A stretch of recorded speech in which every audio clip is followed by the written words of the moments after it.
खुदा यीशु मसीह हम आपकी बंदगी करते खुदा यीशु मसीह। खुदा यीशु मसीह आपके नाम में पिता परमेश्वर सब कुछ है खुदा। हम उस नाम को पिता धन्य कहते खुदा यीशु मसीह। ये समय पिता परमेश्वर खुदा आपका है पिता की कुछ खुदा यीशु। ये समय में पिता हम आपका पिता स्वागत करते खुदा इस जगह पर खुदा यीशु मसीह आपकी उपस्थिति को खुदा हम यहाँ पर मांगते थे खुदा परमेश्वर। खुदा यीशु मसीह आप यहाँ पर आए पिता परमेश्वर हर एक को छू ले खुदा यीशु मसीह। खुदा परमेश्वर हर एक जन जो यहाँ पर मौजूद है पिता परमेश्वर। खुदा यीशु मसीह आज पिता प्रभु आप उनके जीवन में कुछ अद्भुत होने लगा। खुदा यीशु मसीह आराधना के द्वारा पिता उनको उनके कई सवालों के जवाब नहीं मिल पाते। आज ऐसा नहीं खुदा जो समस्या को पिता प्रभु वो लेकर आए हैं खुदा यीशु मसीह आप जानते हैं पिता प्रभु जी। और वो समस्या पिता प्रभु जी आज जब वो लोग यहाँ से जाएंगे पिता वो अपने साथ नहीं बल्कि वो चंगे होकर अपनी परेशानियों को पिता हल लेकर यहाँ से जाएंगे पिता प्रभु। ऐसा नहीं खुदा यीशु ये समय पिता हम आपको देते खुदा यीशु राजा। ये समय पिता प्रभु आपका है पिता प्रभु। जैसे आप चलाना चाहते पिता आप हमारी अगुवाई करें राजा। खुदा यीशु मसीह हम आपका यहाँ पर स्वागत करते पिता प्रभु जी। खुदा यीशु मसीह हम आपको धन्य कहते पिता प्रभु जी। हम आपकी स्तुति करते राजा।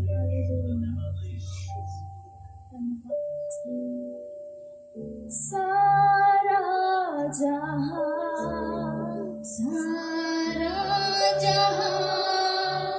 गाए प्रभु की महिमा। सुंदरता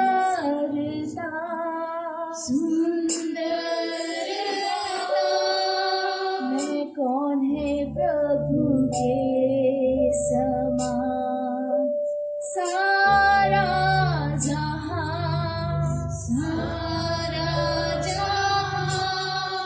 गाए प्रभु की महिमा। सुंदरता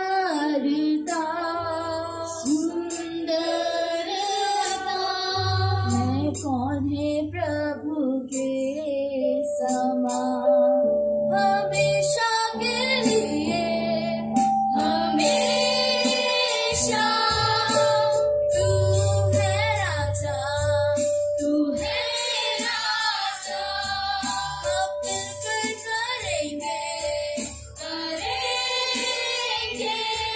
तेरी आराधना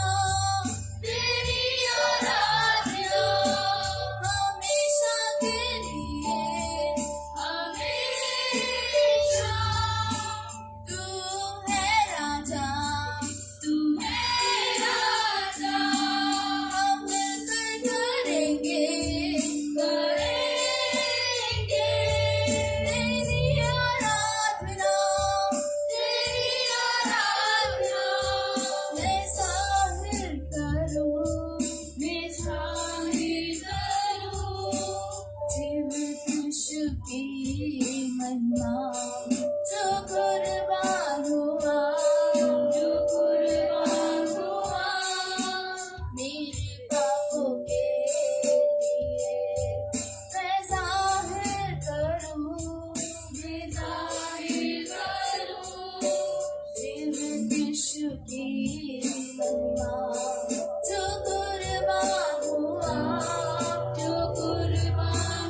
पिता परमेश्वर जो प्रेम पिता प्रभु आप हमसे करते खुदा वो बहुत है राजा खुदा यीशु मसीह आप पिता प्रभु इस पूरी दुनिया में खुदा सबसे सुंदर है पिता प्रभु हम वो शब्दों में बयान नहीं कर सकते पिता कि आप कितने सुंदर है राजा खुदा यीशु मसीह आपका प्रेम महान है पिता प्रभु जी हम धन्यवाद करते हैं खुदा यीशु मसीह जगह पर पिता हम आपके प्रेम को मान लेते खुदा यीशु मसीह आपके पिता प्रभु जी उपस्थिति को पिता हम मान लेते राजा पिता हम आपका धन्यवाद करते हैं यीशु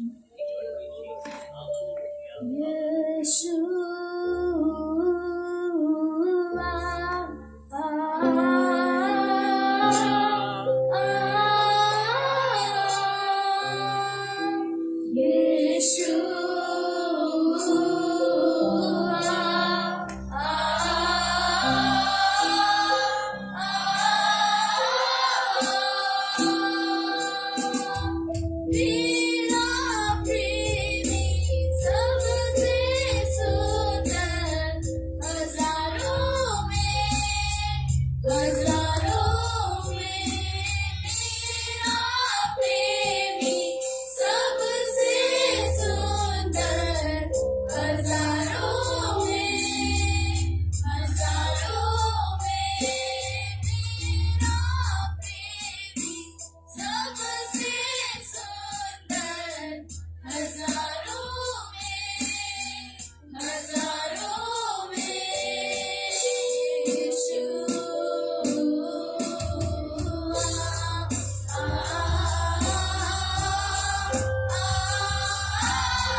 कैसे सुंदर है पिता प्रभु जी, हम आपको धन्यवाद करते हैं पिता प्रभु जी। खुदावंद यीशु मसीह पिता, हम आपके नाम की स्तुति करते पिता प्रभु जी। खुदावंद यीशु मसीह, ये समय पिता प्रभु जी आपका है पिता प्रभु जी। आप चलाए खुदावंद यीशु मसीह पिता प्रभु जी, जो चीजें पिता प्रभु जी आप यहाँ पर करना चाहते पिता, उन चीजों को आप यहाँ पर प्रकट करें खुदावंद यीशु मसीह। ये समय पिता आपका है, हम आपको धन्यवाद करते पिता प्रभु जी, आपके नाम की स्तुति करते खुदावंद यीशु मसीह पिता प्रभु जी। आप धन्य है खुदा, आप महान है पिता, हम धन्यवाद करते पिता प्रभु जी। खुदावंद यीशु मसीह, आपके नाम को हम धन्य कहते पिता प्रभु जी। ये दिन में पिता प्रभु जी, कुछ देर पिता जब हमने हमारी आराधना करा पिता प्रभु जी, ये आराधना पिता प्रभु जी सिर्फ और सिर्फ खुदा आपके भाने योग्य है पिता, हम धन्यवाद करते राजा पिता प्रभु जी। खुदावंद यीशु मसीह, ये समय पिता प्रभु जी आपका है पिता प्रभु जी। आप यहाँ पर आए और आपका काम करे पिता प्रभु जी। खुदावंद यीशु मसीह, ये समय पिता अपने आप प्रियो, अपने आप को परमेश्वर के हाथों में दे दे। ये समय आज परमेश्वर से कहे पिता, ये समय जो मैं यहाँ पर हूँ पिता, वो मैं आपको देता हूँ खुदावंद यीशु मसीह। आज परमेश्वर से कहे पिता, जो आप काम आप यहाँ पर मेरे जीवन से करना चाहते हो पिता, वो काम करे पिता प्रभु जी। मैं अपने जीवन को खुदा आपके हाथों में सौंप देता हूँ पिता परमेश्वर। आज परमेश्वर से कहे, परमेश्वर मैं दे देता हूँ खुदा अपना आपको आपके हाथों में पिता परमेश्वर। आप चलाए खुदा यीशु मसीह राजा, आप जैसी अगुवाई करना चाहते पिता, वैसी अगुवाई करे परमेश्वर पिता। आपके पिता प्रभु जी उस अभिषेक को पिता हम यहाँ पर मांग लेते पिता प्रभु जी। आपके एक आत्मा को मांग लेते पिता प्रभु जी के ऊपर पिता परमेश्वर राजा। आप आपके काम को करें परमेश्वर पिता, आपका काम यहाँ पर खोले दे पिता परमेश्वर राजा। हालेलुया, धन्यवाद। अपने मुख को खोल के कुछ देर परमेश्वर से बोले, परमेश्वर से बातचीत करें कुछ देर। अपने मुख को खोल के उसके नाम को धन्य करें, उसके नाम की महिमा करें राजा। पिता आपका नाम धन्य है पिता, आपका नाम महान है पिता, हम धन्यवाद करते हैं पिता परमेश्वर राजा। पिता परमेश्वर आपसे आपके जैसा कोई नहीं है पिता परमेश्वर राजा। पिता परमेश्वर हमारी परिस्थिति के पहले पिता परमेश्वर आप जानते राजा। खुदावंद यीशु मसीह, आप हमारी परेशानियों को जानते खुदावंद यीशु मसीह। जो चीज पिता हम किसी और से नहीं बोल सकते पिता परमेश्वर, वो चीज पिता हम आपसे बोल सकते खुदावंद यीशु राजा। पिता परमेश्वर, और उस चीजों को पिता आप उसका हल देते खुदा, धन्यवाद करते पिता परमेश्वर।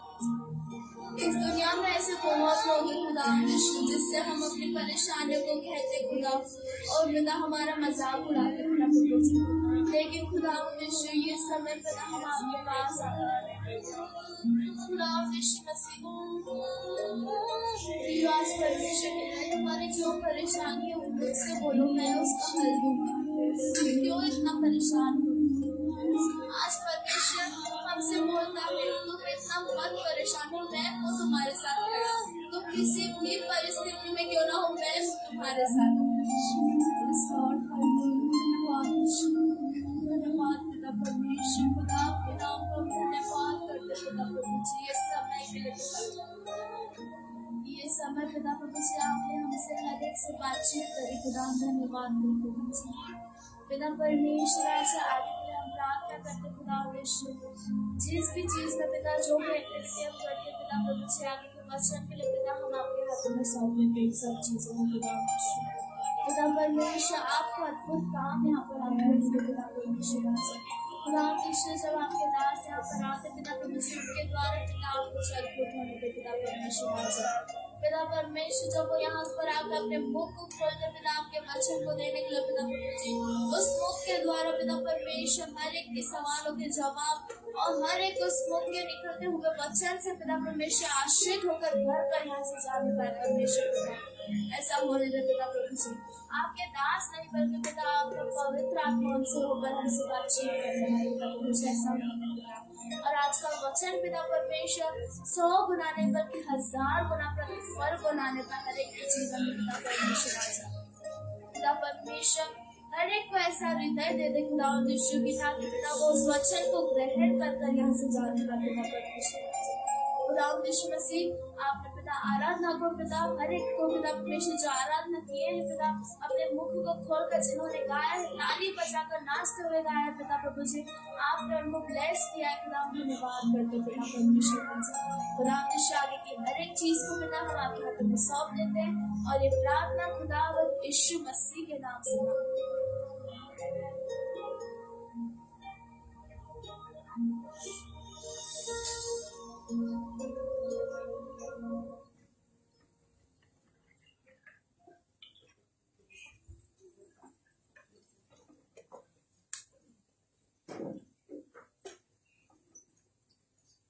हालेलुया।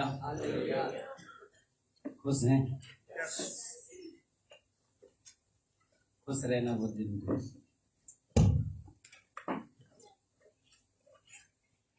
प्रभु ने हमें काय के लिए बुलाया? आनंद करने के लिए।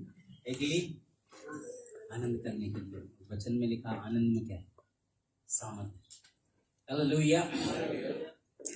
आइए हम सीधे जाएंगे भजन संहिता में और भजन संहिता के माध्यम से आपसे कुछ बातों को बोलूंगा।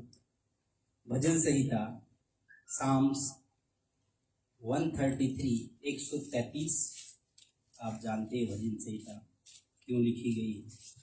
बड़ा फेमस भजन संहिता है। हालेलुया।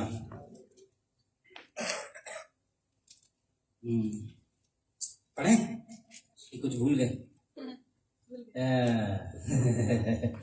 टीचर आता तो नहीं भूलते। टीचर आता तो नहीं भूलते। तो जय जाए तो फिर तो कुर्सियां भी गिर जाती। हालेलुया। आइए पढ़ेंगे भजन संहिता 133 उसका 1 से लेकर 3 वचन और इन वचनों के माध्यम से मैं थोड़ी सी बातों को रखूंगा। देखो यह क्या ही भली और मनोहर बात है कि भाई लोग आपस में मिले रहें। यह तो उस उत्तम तेल के समान है जो हारून के सिर पर डाला गया था और उसकी दाढ़ी पर बहकर उसके वस्त्र की चोट तक पहुंच गया। सभी लोग पढ़ेंगे इसको। यह हेर्मोन की उस ओस के समान है जो सिय्योन के पहाड़ पर गिरती है और यहोवा ने तो वही सदा के लिए जीवन की आशीष है। हालेलुया। लोगों ने वचनों के द्वारा आपको आशीष दे। मैं थोड़ी सी बात रखूंगा। यहाँ पर आपने देखा ऊपर लिखा हुआ है भाइयों की एकता और इसमें लिखा धन्य है ना। बैठ जाए आप सभी लोग, है ना। थोड़ी सी बात करूंगा मैं 5 मिनट आपसे। मैं बात कर रहा हूँ आज किस पे? एकता पे, यूनिटी पे, है ना, हार्मनी पे। संसार में बोलता अखंड भारत। सभी लोग देखेंगे थोड़ा सा, है ना। अखंड भारत बनाएंगे हम। संविधान की पहली लाइन शुरू होती है we the people of India, we not I. क्या? हम भारत के लोग। तो हम यहाँ भी परमेश्वर से कहते हैं हम कलीसिया के लोग। हम किसके? कलीसिया के, यीशु मसीह के लोग, भाई और बहन। हम शब्द है हम। और जहां हम आता है उसमें 2 लोग एक साथ घुल जाते हैं। और घोलने वाला कौन होता है? पवित्र आत्मा। और बेस क्या होता है? वचन। बेस क्या होता है? यदि मैं दूसरी किताब पढ़ता हूं, आप दूसरी किताब पढ़ते हो, आप उस किताब से बोलोगे, मैं उस किताब से बोलूंगा, हम कभी मैच ही नहीं खाएंगे। पर धन्यवाद हो प्रभु यीशु मसीह का जिसने हमें कितनी किताबें दी? एक ही किताब दी। हालेलुया। संसार में तो कहते हैं किसी हजारों किताब। उनके परमेश्वर को जानने के लिए कितनी किताबें हैं? 5-10 तो हैं मिनिमम। इतनी पढ़ो जब जाके कुछ समझ में आए। हम प्रभु यीशु मसीह का धन्यवाद करते हैं कि सब कुछ उसने क्या कर दिया है इस एक किताब में, जिसे हम बाइबल की किताब कहते हैं, इसमें रख दिया। तो जिस किताब को मैं पढ़ रहा हूं, जिस किताब में ये लिखा है कि हमें एक रहना है, तो मुझे ये बताइए कौन सी किताब ने आपको समझा दिया कि हम एक नहीं है? हालेलुया। इसका मतलब है किताब तो ये पढ़ रहे हो लेकिन सुन किसी और की रहे हो। हालेलुया। किताब तो ये पढ़ रहे हो लेकिन सुन किसी और की रहे हो। आत्मा की प्रीति तो हम पवित्र आत्मा की करते हैं, लेकिन काम किसके अनुसार करते हैं? कोई और ही आत्मा के अनुसार काम करते हैं। इसीलिए क्या नहीं है? एकता नहीं। और जब एकता नहीं है तो यदि हाथ कहे कि मैं तेरे साथ में ना चलूंगा, यदि मैं यहां प्रचार कर रहा हूं तो मेरे हाथ, मेरे पैर मेरा साथ दे रहे, मेरा मुंह मेरा साथ दे रहा है। और आप तुरंतियों की किताब में पढ़ना है कि हम अंग अलग अलग हो सकते हैं, हाथ का काम कुछ और है, पैर का काम कुछ और है, पर हम क्या है? एक है। क्या है मसीह में? हम मेरे प्रियो, आज मैं आपको कहना चाहता हूं, यदि उसी बाइबल को जिसको मैं पढ़ता हूं उसी को आप पढ़ते हो तो फिर परमेश्वर अलग से बात कैसे कर रहा है? बड़ी ताज्जुब की बात है। यहोशू की किताब उसका 24 अध्याय उसके 14वें वचन में लिखा हुआ है, आज डिसाइड कर लो। यदि किसी को मिल जाए थोड़ा खोलना चाहिए, आज डिसाइड कर लो। वहां ये नहीं लिखा हुआ कि हम किसकी सेवा करेंगे ना, वहां आगे 15वें वचन में लिखा, मैं और मेरा घराना प्रभु यहोवा की सेवा करेंगे। लेकिन 14वें वचन को देखना जरा है, मैं यहां से मोबाइल से खोलता हूं ताकि जल्दी खुल जाए। यहोशू 24:14 है। इसलिए अब यहोवा का भय मानकर उसकी सेवा खराई और सच्चाई से करो। हालेलुया। रुकना, उसका क्या मानकर? भय मानकर। उसका क्या मानकर? भय मानकर, सच्चाई और खराई से, है ना? सच्चाई से और खराई से उसकी क्या करना? हमको सेवा करना। यह सच्चाई बाइबल में लिखा हुआ, तुम सारे मन, सारे शरीर, सारे प्राण से क्या करना? परमेश्वर की स्तुति करना। अब मुझे बताइए, कोई व्यक्ति जब ताकत लगाता शरीर से, वो ऐसे लगाता है, मैं ताकत लगा रहा हूं, देखो ताकत लग रही मेरे से, अरे उसके हाथ पैर डुलेंगे ऐसे, ताकत लगाएगा ऐसे कुछ, है ना? चेहरे का एक्सप्रेशन बदलेगा, हिलेगा, वो रोबोट की तरह ऐसा नहीं खड़े रहेगा। देखो मैं पूरी ताकत से प्रभु को धन्यवाद, जितने हैं प्राणी और जितनों में क्या है? प्राण। तो प्राण क्या करता है? ताकत को दिखाता है। प्राण यदि कमजोर हो जाए, आपका प्राण मतलब मन, इच्छा शक्ति, इमोशंस यदि ये कमजोर हो जाए, यदि इमोशंस किसी का कमजोर है, जिसने सोच लिया कि चाहे कुछ भी हो जाए मैं ना रोऊंगा, चाहे कुछ भी हो जाए, आप कितना अच्छा कॉमेडी लगाना, मैं ना हंसूंगा, कितना अच्छा वचन दे देना, मैं कुछ रिएक्ट नहीं करने वाला हूं, इसका मतलब आपका प्राण रोबोट बन चुका है। मैं बोल रहा हूं, यहां आता हूं तो मैं चेतावनी को लेकर आता हूं, क्योंकि चेतावनी नहीं है जहां पर भी, कलीसियाएं पाप में चली गई, कंप्रोमाइज का लाइफ जीने लगी। ये भी जीते हैं, वैलेंटाइन डे भी मना रहे हैं। अब मैं ऐसी खुल के भविष्यवाणियां नहीं देता हूं, लेकिन सुन लो जिसके लिए बोल रहा हूं, ठीक है ना? आप वैलेंटाइन डे मनाओ। अरे भैया मनाओ वैलेंटाइन डे, पर प्रभु से कुछ पाने की उम्मीद मत रखो, क्योंकि मेरा परमेश्वर क्या है? पवित्र है। और जब वो भाइयों की एकता के लिए बोलता है, इंग्लिश में लिखा है, how good it is that brethren dwells in unity. Brethren मतलब भाई बहनों, दोनों के लिए बोला गया ये बात। जब हम यूनिटी में काम करते हैं, मेरा काम ये है रोल, अभी पास्टर पापा का रोल है, सिफा का और उनकी टीम का रोल चला गया। आगे वचन में लिखा हुआ यहाँ पर, यह उस उत्तम तेल के समान है जो हारून के सिर पर डाला गया था, उसकी दाढ़ी से बहकर। ये जो पुलपिट है ना, ये दाढ़ी को दिखाता है, ऊंचाई को दिखाता है। जब हम यहाँ खड़े होते हैं, मेरे अंदर से तेल बहता है, मेरे ध्यान रख लीजिए। और यदि मैं मिलावट का तेल लाया हूं, अडल्ट्रेट ऑयल, अडल्ट्रेशन जब उसमें आ जाता है, अडल्ट्रेशन मतलब मिलावट, अडल्ट्रेशन मतलब आप देखना, कुकिंग ऑयल देखना, ऑलिव ऑयल रहता है, उसमें लिखा रहता है नो अडल्ट्रेशन, मतलब ऑलिव ऑयल के अलावा इसमें कुछ भी चीज, जैतून के अलावा कोई दूसरा तेल नहीं मिला है। मेरे प्रियो, मैं आज आपको कहना चाहता हूं, कौन सा तेल है जो बाइबल के परमेश्वर ने आपका अभिषेक किया, लेकिन साथ में आप दूसरा तेल भी मिला है? यदि ऐसा है, आई एम वेरी अफ्रेड। आप वैलेंटाइन डे मनाओगे समझते हैं, हालेलुया, और फोटो खींच के डालोगे तो सॉरी बोलोगे।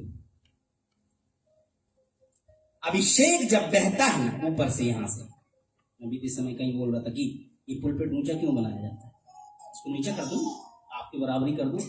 नहीं, शिक्षा देने वाला हमेशा ऊपर होता है यहाँ पर, और सुनने वाला नीचे होता है। यही है तेल के पहाड़ से बहने का तरीका। माउंट ओलिव पर जो जैतून का पहाड़ था, वहां अंगूरों को रगड़ा जाता था। क्या किया जाता, उसको भरता बनाया जाता। उसका एक प्रभु का जन जब तक उसके जीवन का भरता ना बन जाए, भरता बोले आपकी भाषा में क्या बोलती, गन्ने के बीच में ना वो गन्ना डालते दो मशीनों के बीच में। हाँ, अब मुझे बताइए आपको गन्ने से मतलब है कि जूस से मतलब है? जूस से, गन्ने की कोई परवाह। प्रभु का दास गन्ने के समान होता है, जब वो पिसता है तो फिर ऑयल निकलता है।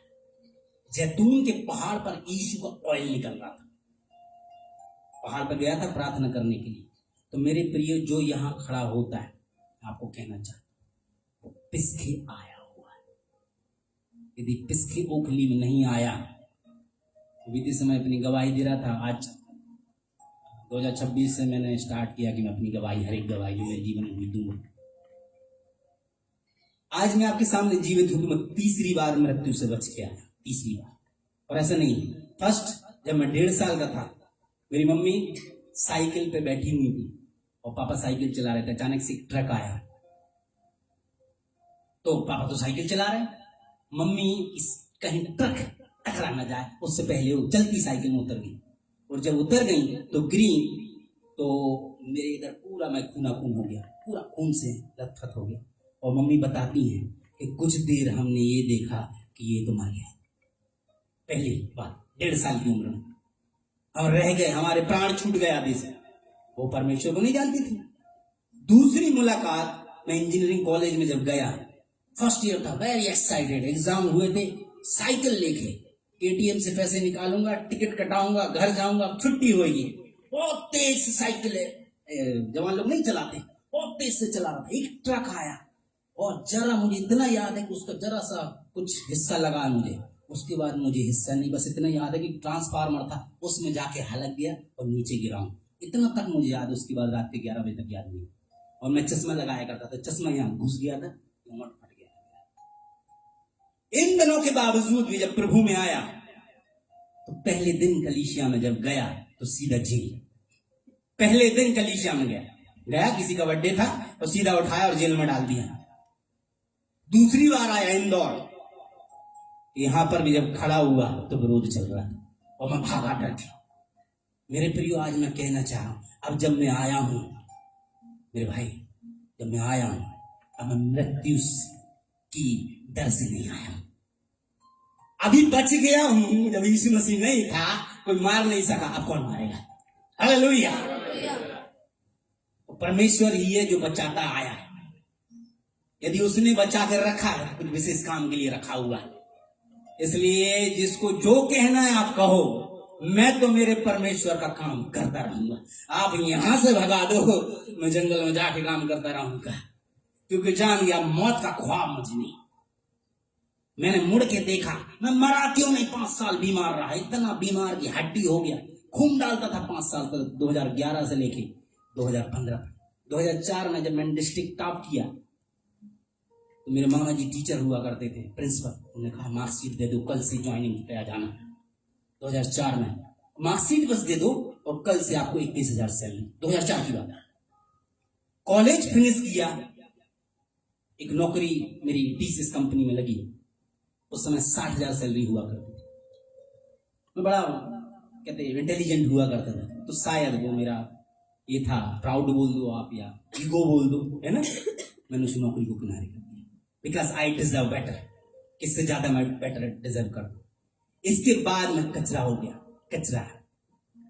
पढ़ाई लिखाई सब खत्म। इसलिए आज मैं आपके सामने खड़ा हूं तो प्रभु यीशु मसीह के कारण। इसलिए मैं तो ना डरने वाला। मेरे बच्चे, मेरी पत्नी, ये बच्चा बैठा हुआ मैंने यीशु के हाथों सौंप दिया। बहुत हो गया। कब तक मैं 60 साल में जाके परमेश्वर का काम करूंगा? अब मैंने कहा करूंगा परमेश्वर की। हम एक हो जाए मेरे। और एक कौन नहीं होता, मैं आपको वार्निंग दे रहा हूं, जो मूर्तियों की आत्माओं के साथ जुड़े हुए हो। आप कभी एक नहीं होगे। क्योंकि मूर्तियां ही हैं जो क्या करती हैं, क्रोध करती हैं, बलवा करती हैं। बीते समय परमेश्वर ने मुझे दर्शन में दिखाया 3 घोड़े, 4 घोड़े बाइबल में, 3 घोड़े निकल के आ रहा है इस कलीसिया की। वेरी केयरफुल, वार्निंग दे रहा हूं आपको, डरा नहीं रहा हूं। हालेलुया। हम ऐसे शांत हो जाते, अरे बाहर जाके हमें जो मन लगता है वो करते हैं, हमको एक होना है। हालेलुया। आइए अपनी आंखों को बंद करेंगे। सर्वशक्तिमान सामर्थी परमेश्वर, आपने हमें एक होने के लिए बुलाया, एक होने के लिए आपने हमें यहां बुलाया है मेरे परमेश्वर। यीशु मसीह नासरी के नाम से पिता परमेश्वर, हर एक वो आत्माएं जो संसार से और संसार में रहने वाले उन काट फूस से आती है, उनको मैं खंडन करता हूं यीशु के नाम से। क्योंकि हमारे हथियार आत्मिक हैं, हमारे लड़ाई के हथियार आत्मिक हैं। तो यदि हम गिफ्ट से ना भरे हों, यदि हम वरदानों से ना भरे हों, यदि हम पवित्र आत्मा के कामों से ना भरे हों, हम उनका सामना नहीं कर सकते पिता। प्रभु हर एक को प्रभु अपने ज्ञान वरदानों से भर मेरे परमेश्वर। और जब ये खड़े हों प्रभु, आप इनके मुख से बोले मेरे प्रभु से। प्रभु यीशु मसीह आपसे प्रेम करता मेरे प्रभु, हर एक से प्रेम करता। जब आप गंदगी में ही थे तब भी वो आपसे प्रेम करता। इस कलीसिया पर बोलता हूं एकता की, हार्मनी की, पीस की, शांति की घोषणा करता हूं। उस तेल के कारण, अभिषेक के कारण हर एक जो जुआ इनके ऊपर रखा हुआ है वो टूट जाने पाए पिता परमेश्वर। इनके मनों को बहकाने वाली हर एक स्पिरिट से विच स्पिरिट, गंदी स्पिरिट, लस्ट की स्पिरिट आपके दिमाग पर मंडरा रही है और आपको वो काम करने पर मजबूर करती जो मेरे पिता ने मना किया। धन्यवाद। ये कलीसिया पवित्रता इस शोभायमान होने पाए। धन्यवाद। सारी महिमा आपको देते हैं प्रभु यीशु के नाम से इस विनती को मांगते हैं। सभी लोग कहें आमीन, आमीन, आमीन। आइए हम प्रभु के दास के लिए हम ताली बजाकर स्वागत करेंगे। तैयार है।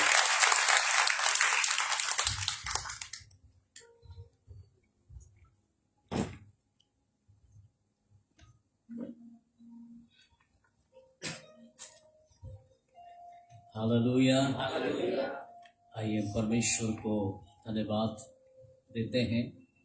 एक बार फिर उस परमेश्वर ने आपको और मुझे मौका दिया कि हम उसकी पवित्र उपस्थिति में आकर हम उसके नाम को महिमा कर सकें, उसके नाम को ऊंचा कर सकें।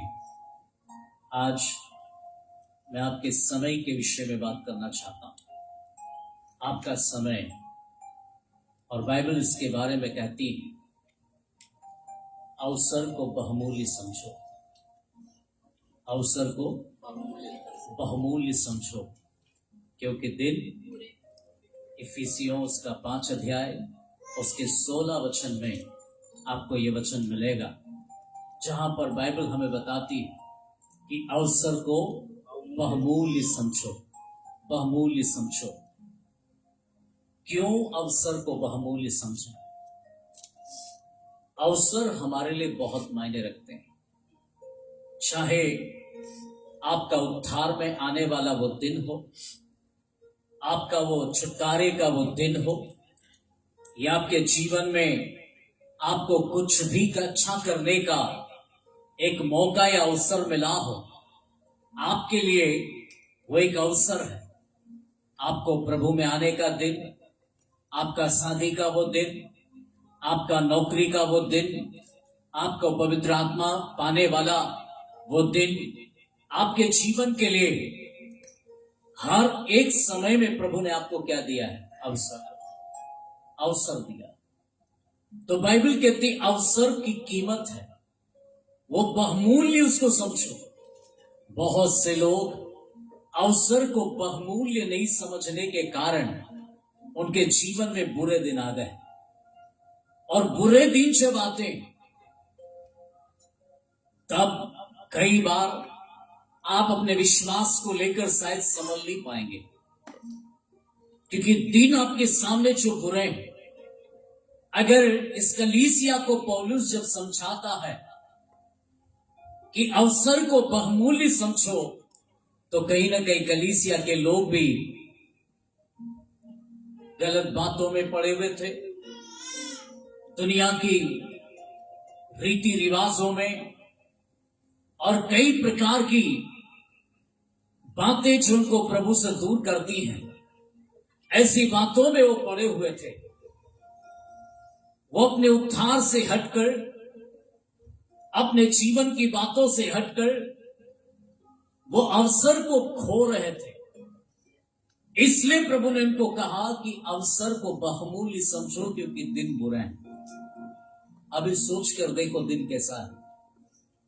हर दिन आपके लिए डरावना है, हर दिन आपके लिए भयानक है। आज अपने बच्चों को लेकर आप डरे हुए हैं, अपनी खुद की जिंदगी को लेकर हम डरी हुई अवस्था में, क्योंकि आज का जो माहौल है, आज की जो परिस्थितियां, आज का जो दिखावे का जो ढोंग है, वे सारी बातें आपके हमारे जीवन के लिए एक भयानक दशा है। इससे समझ में आता है लोग कहां जा रहा है। एक छोटी सी जिंदगी में एक सच्चाई को जानने के बजाय लोग अपने भौतिक जीवन को आगे रखते हुए वो अपने जीवन में उन्हें लगता है कि हम सबसे अच्छा कर रहे हैं, इसलिए वो पाप पर पाप किए जा रहे हैं। वो अवसर को बहुमूल्य समझ नहीं पा रहे हैं। और जिसको ये अवसर बहुमूल्य समझ में आ गया, वो अपने जीवन को सुधारने में लगा हुआ, वो अपने जीवन को बनाने में लगा हुआ, क्योंकि उसको समझ में आ गया है ये जीवन से भी बढ़कर एक और जिंदगी है जो परमेश्वर ने आप और हमें दिया है। हम उसकी तैयारी में लगे। इसलिए आज जब आपने सच्चाई को जाना और सच्चाई में आप जब चल रहा है, तो आपको यह मालूम पड़ गया कि मैं सच्चाई के साथ हूं, तो आपको विरोध ही झेलकर क्यों ना हो, दुख उठाकर ही क्यों ना हो, लोगों की बदनामी झेलकर ही क्यों ना हो, पर आप जीने की तैयारी कर रहा, आप चलने की तैयारी कर रहा, उन सारे तूफानों को झेलकर भी आप उस पार जाना चाहते हैं, क्योंकि आपको ये पता है ये जो जीवन दिख रहा है ये नहीं है, पर इससे भी बढ़कर मेरी लाइफ है जो परमेश्वर ने मेरे जीवन के लिए रखी है। इसलिए आप कहते हैं मुझे अवसर मिला है, इस अवसर को मैं खोऊंगा नहीं, इस अवसर को मैं जाने दूंगा नहीं, बल्कि इस अवसर को पकड़ लूंगा। हालेलुया। आपको अवसर मिला है, पकड़ लीजिए, अवसर को जाने मत दो। अवसर चला गया, दोबारा नहीं आएगा। आपका जो साल बीत गया वो वापस नहीं आएगा। आपकी जवानी जो चली गई वो वापस नहीं आएगी। आपका जो बुढ़ापा निकल गया वापस नहीं आएगा। आपके जीवन के अवसर कहीं चले गए, वो संसार में वापस नहीं आएंगे। लेकिन अगर आपका जीवन में अभी भी आप खुदा के हाथ में अपने आप को रखते हैं, तो आपके जीवन का अभी भी एक अवसर है, एक अवसर। स्मिथ विगलसन के लिए परमेश्वर का वचन बताता है, उसकी पत्नी ने कई वर्षों प्रार्थना किया और उस व्यक्ति को उद्धार में लाने के लिए कई समय तक प्रार्थना किया। बहुत क्रूरी व्यक्ति था, मारता था, घर के बाहर निकाल देता था, पर उसकी पत्नी की प्रार्थना बंद नहीं हुई। लगातार वो प्रार्थना करती रही। वो शराबी था, वो किसी भी प्रकार से वो मानता नहीं था, लेकिन एक दिन उसके जीवन में उसकी प्रार्थना पर, उसकी पत्नी की प्रार्थना से उस पति स्मिथ विगलसन के जीवन में खुदा ने काम किया। और ऐसा काम किया कि 60 साल की उम्र में वो प्रभु के पास आया। और 60 साल की उम्र में वो प्रभु के पास आया, मात्र 10 साल सेवा किया, लेकिन उस 10 साल की सेवा में उसने तहलका मचा दिया। पूरे विश्व के अंदर उसने अपने जीवन का गवाही को रखा, डंका बजाया, क्योंकि उसको खुदा ने एक अलग ढंग से बुलाया क्योंकि परमेश्वर ने उसको एक मौका दिया और उस अवसर को पकड़ लिया। तो उसने ये नहीं सोचा मैं बूढ़ा हो गया हूं, अब 60 साल का व्यक्ति हूं, मैं कहां जाऊंगा, मैं क्या सेवा करूंगा। उसने उसकी परवाह नहीं किया। 10 साल सेवकाई किया, लेकिन जितना अवसर खुदा ने दिया, एक समय भी, एक मिनट भी उसने गवाए बिना उसने खुदा की सेवा किया और उसने इतनी महान सेवकाई किया। कई गवाहियां आज भी उसके जीवन की लोग देते हैं। तो अवसर हमारे लिए बहुत मायने रखता है। आपको और हमें भी प्रभु ने क्या दिया है? अवसर दिया है। भवन में आने का एक अवसर दिया है। आपको जब प्रभु ने अवसर दिया है तो आपको इस अवसर का फायदा उठाना है, लाभ उठाना है। आप और हमको केवल बैठे नहीं रहना। बाइबल में ऐसी बहुत सी कहानी आपको मिलेगी, ऐसी बहुत सी बातें आपको मिलेगी। जो भी बात प्रभु करते थे, उन हर एक बातों के पीछे मीनिंग होता था, बहुत मीनिंग होता था। बिना मीनिंग का कोई भी बात नहीं होता था। जैसे उस भवन के अंदर एक व्यक्ति था जिसका हाथ सूखा हुआ था, और सूखे हाथ वाला व्यक्ति उस जगह पर भवन में आया हुआ था। सारे लोग ताली बजा रहे हैं, पर ये ताली बजाने के लायक नहीं है। सारे लोग हाथ उठाकर आराधना कर रहे हैं, पर ये उसके लायक नहीं है। सारे लोग शायद नाचने के अनुभव में होंगे, पर ये व्यक्ति उस अनुभव में नहीं है। तो ये भवन में तो है, पर हाथ सूखा लेकर उस जगह पर है। तो ये अपने जीवन में ये उस दशा में पड़ा हुआ होकर ये कह रहा है, पहले मेरी दशा सही हो जाए, फिर शायद मैं भी ऐसा करूंगा, मैं भी शायद ताली बजाऊंगा, मैं भी शायद हाथों को उठाकर परमेश्वर की महिमा करूंगा, मैं भी शायद परमेश्वर के लिए कुछ अच्छे कामों को करूंगा। लेकिन यीशु कहते हैं, तू ऐसे हाथ को लेकर आया है, मैं तेरे हाथ को चंगा इसलिए करूंगा क्योंकि तू अपने हाथों से मेरे लिए थाली बचाएगा। मैं तेरे हाथों को चंगा करूंगा क्योंकि तू अपने हाथों से और अपने हाथों को उठाकर तू मेरी महिमा करने पाएगा। तुझे मैं ऐसे नहीं छोड़ूंगा। तो प्रभु ने उसके हाथ को चंगा किया और उस व्यक्ति ने परमेश्वर की महिमा किया। Hallelujah, hallelujah. तो अवसर उस व्यक्ति के जीवन में भी आ गया।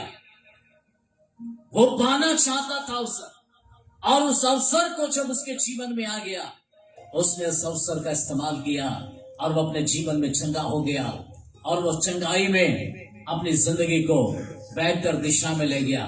हम एक और बाइबल से एक उदाहरण को देखेंगे जिसको अवसर तो मिल रहा है, पर उस अवसर में उसके जीवन में उसने फायदा कैसे उठाया या फिर अवसर को कैसे खो दिया। अवसर को इंग्लिश में बहुत सारे इसके मीनिंग्स है। हिंदी में भी कई मीनिंग्स है, इंग्लिश में भी कई मीनिंग है, पर उसमें से एक मीनिंग है, अवसर का एक मीनिंग है जिसको कहते हैं भरपाई करना। भरपाई करना। तो आपके और मेरे जीवन में जो खो दिया है, जो चला गया है, जो हमारे जीवन में अब लगता है कि अवसर खत्म हो गया है, तब आपको एक भरपाई कैसे करना है। आपके जीवन में आप भरपाई कैसे करेंगे? तो आप उस भरपाई को करने के लिए परमेश्वर ने जो है एक अवसर आपके जीवन में प्रभु दे रहा है। इसका भरपाई आपको करने के लिए आपको सोचने की जरूरत है।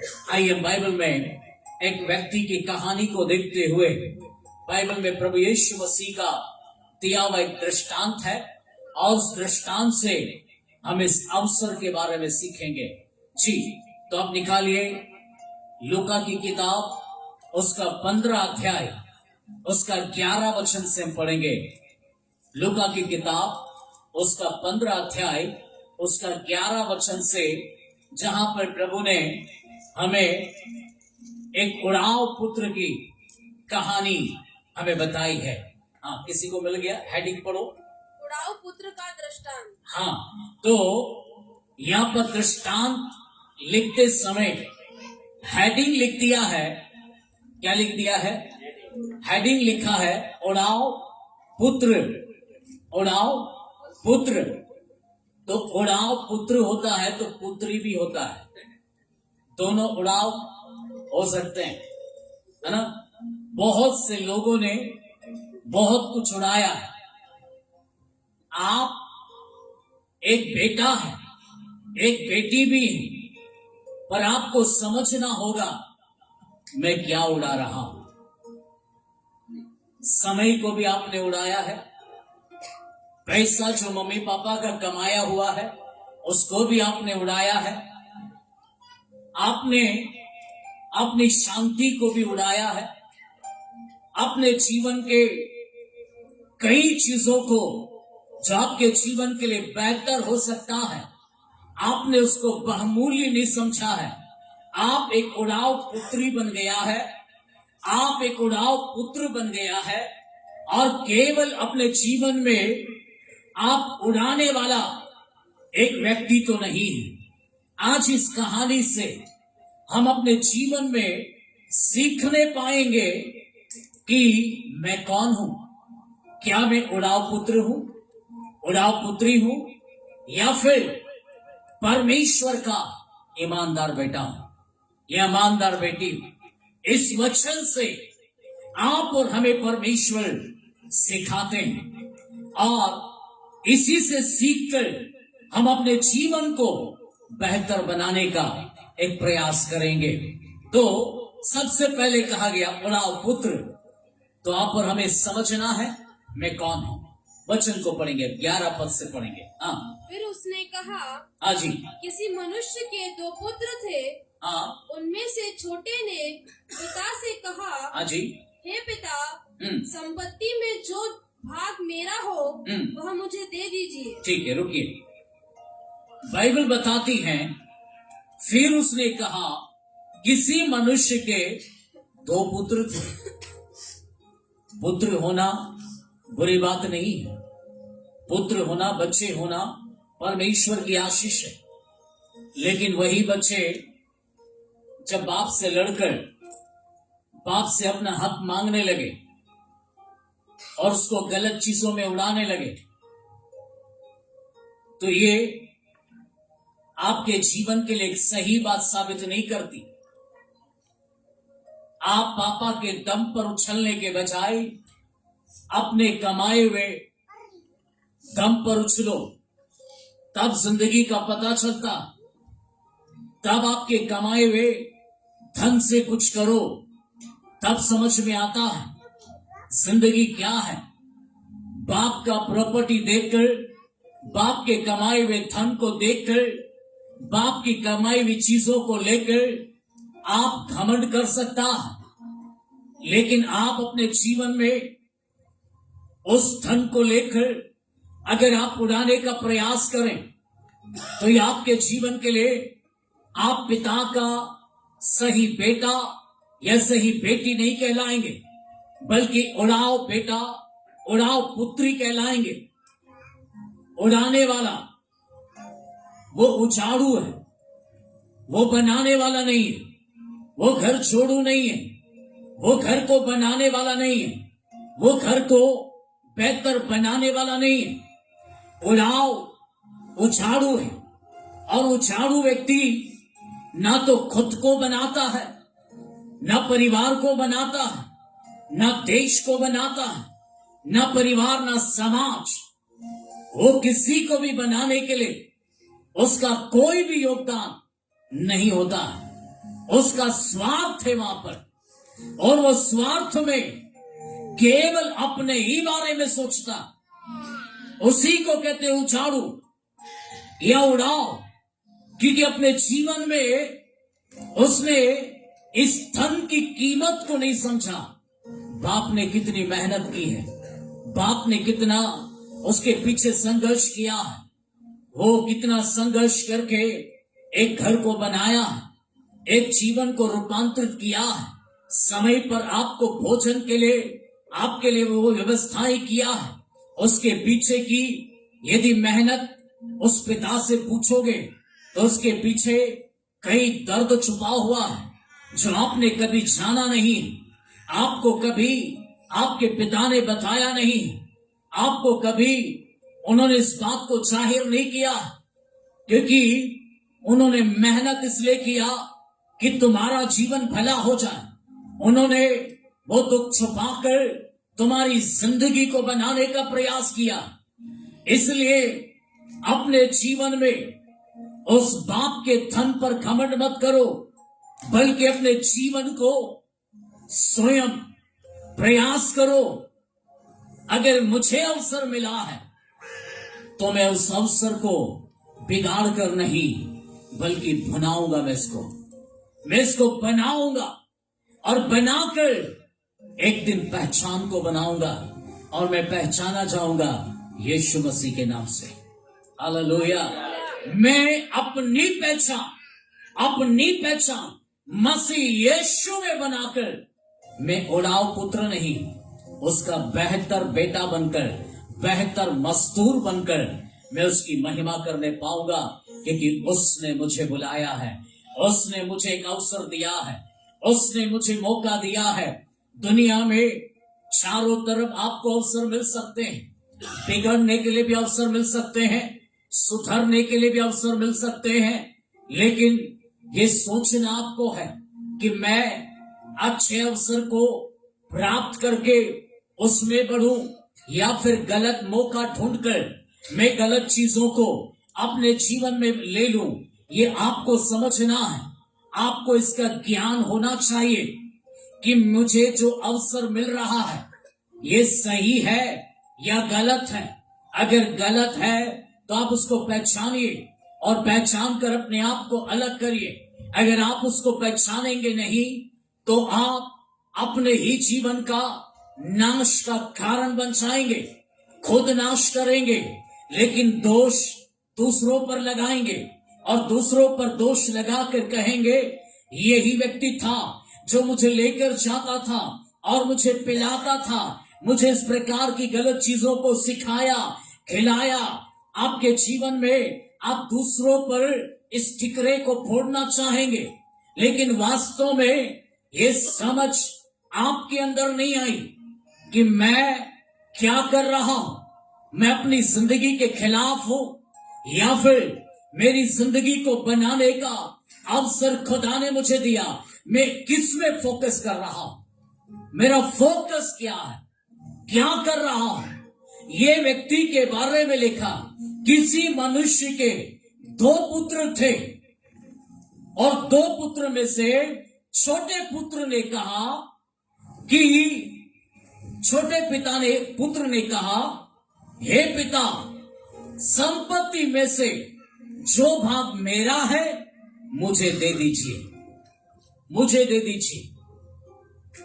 अब पिता से ये बेटा क्या कर रहा है, मांग रहा है जो मेरा है मुझे दे दीजिए और दे दीजिए ताकि मैं उसको अपनी संपत्ति के अनुसार मैं अपने जीवन को बताऊं।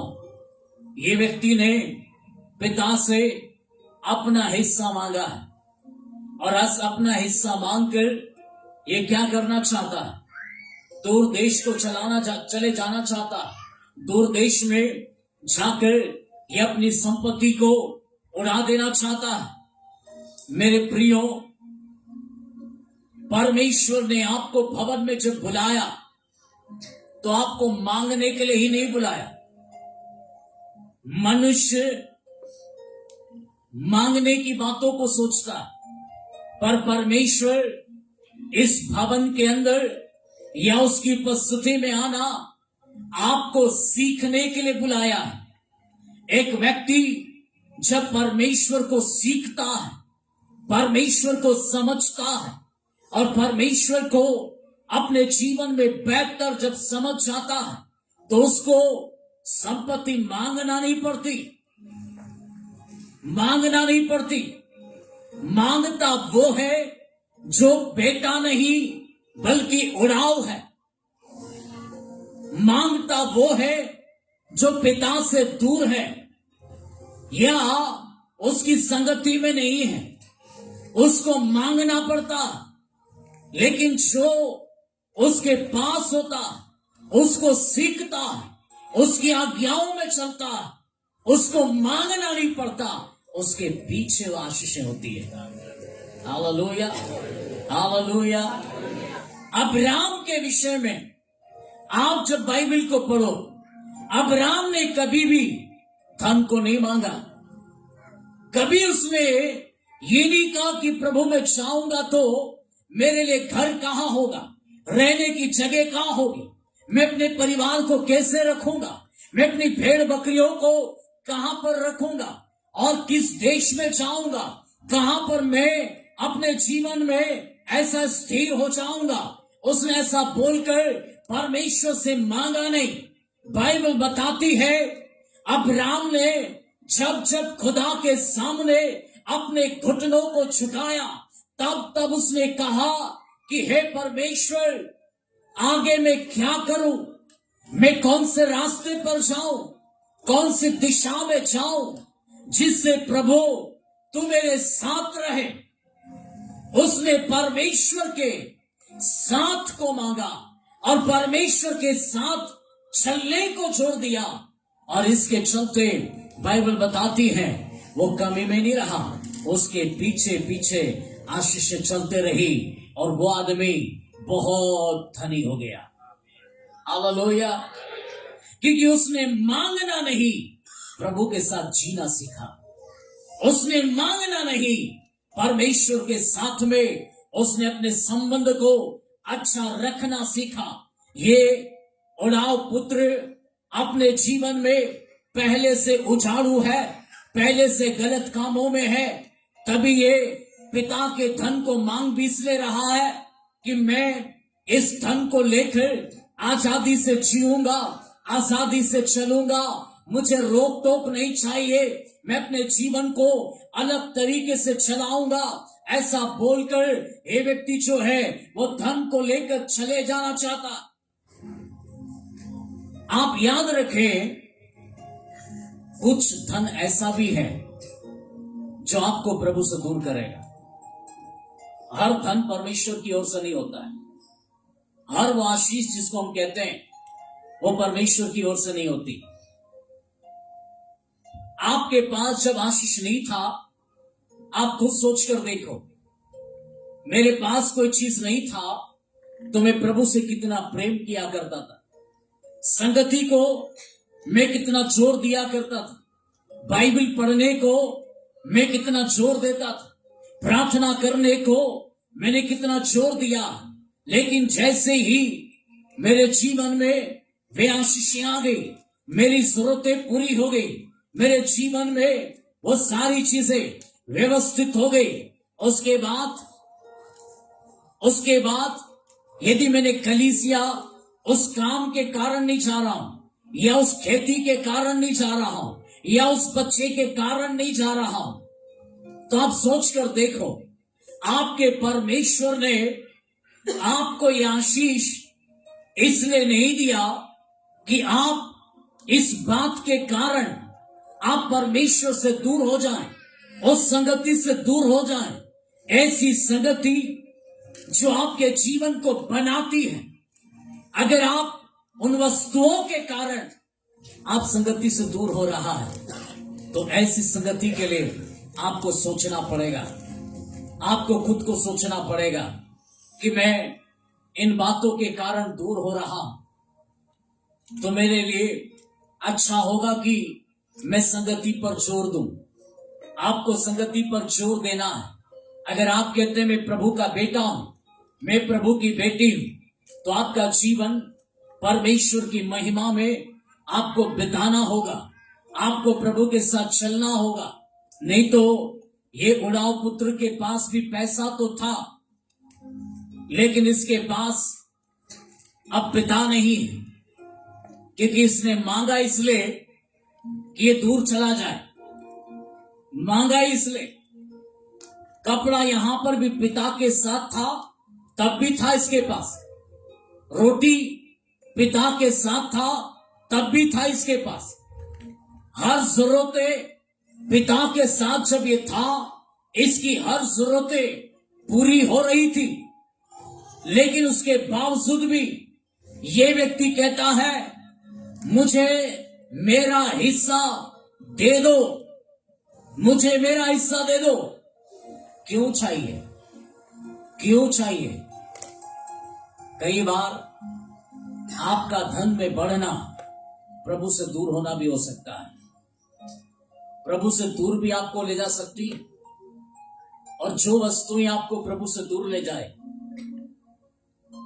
उन वस्तुओं के पीछे मत जाओ, क्योंकि वस्तु आ जाएगी, पैसा आ जाएगा, जीवन की बहुत सी जरूरतें पूरी हो जाएगी, पर जिस जगह प्रभु ना रहे, जिस जगह आपके जीवन में परमेश्वर की संगति ना रहे, उसकी शिक्षा ना रहे, आप उसके चलते अपने जीवन को आप खो दिया, तो आपके जीवन में ये जीवन खत्म हो जाएगा।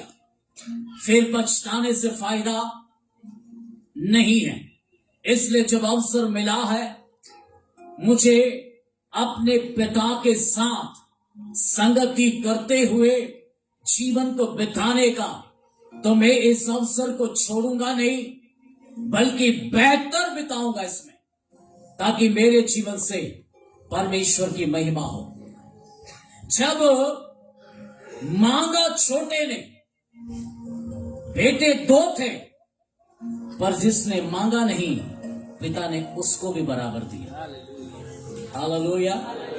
एक ने मांगा, मेरा दे दो, दूसरे ने मांगा नहीं, पर पिता उसको भी बराबर दिया, उसको भी बराबर दिया। मांगने वाले को भी दिया और नहीं मांगने वाले को भी दिया। पिता पक्षपात नहीं करता। ये पिता परमेश्वर है और उसके दिल में अपने बच्चों के लिए प्यार है। और पिता जब इस बच्चे को देखता है तो इसका भविष्य बेहतर वो देखता है।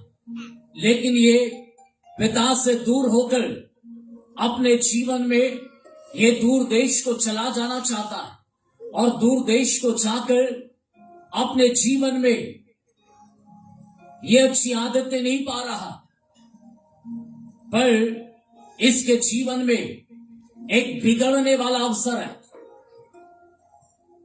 परमेश्वर के साथ चलना सीखो, परमेश्वर के साथ रहना सीखो, तो आपको मांगना नहीं, बल्कि परमेश्वर आपको जो है ना भरपूरी में लेकर चलेगा। Hallelujah, hallelujah. क्योंकि आप और मैं जिस प्रभु पर विश्वास करते हैं, वो बहुतायत का परमेश्वर है, बहुतायत का परमेश्वर है।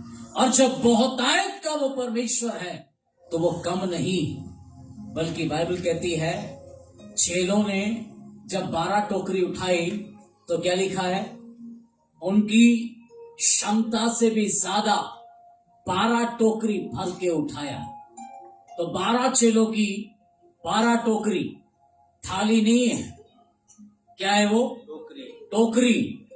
उनकी क्षमता से भी ज्यादा, उनके पेट में समाने वाली रोटी से भी ज्यादा परमेश्वर ने उनके जीवन में एक अद्भुत आशीषों को रखा। जब आपका परमेश्वर आपके जीवन में आपको जब देना चाहे, तो आपके जीवन में आपकी क्षमता से भी ज्यादा देना उसका स्वभाव है। उसका स्वभाव आपको केवल कंगाल रखना नहीं, उसका स्वभाव आपको तरसाना नहीं है, उसका स्वभाव आपको देना, आपको उठाना, आपको भरपूरी में लेकर चलना, आपके जीवन को शांति में लेकर चलना, यह उसका स्वभाव है। और एक व्यक्ति जब अपने परमेश्वर को ऐसा ही समझता, तो उसके जीवन में वे भरपूरी को देखते हैं।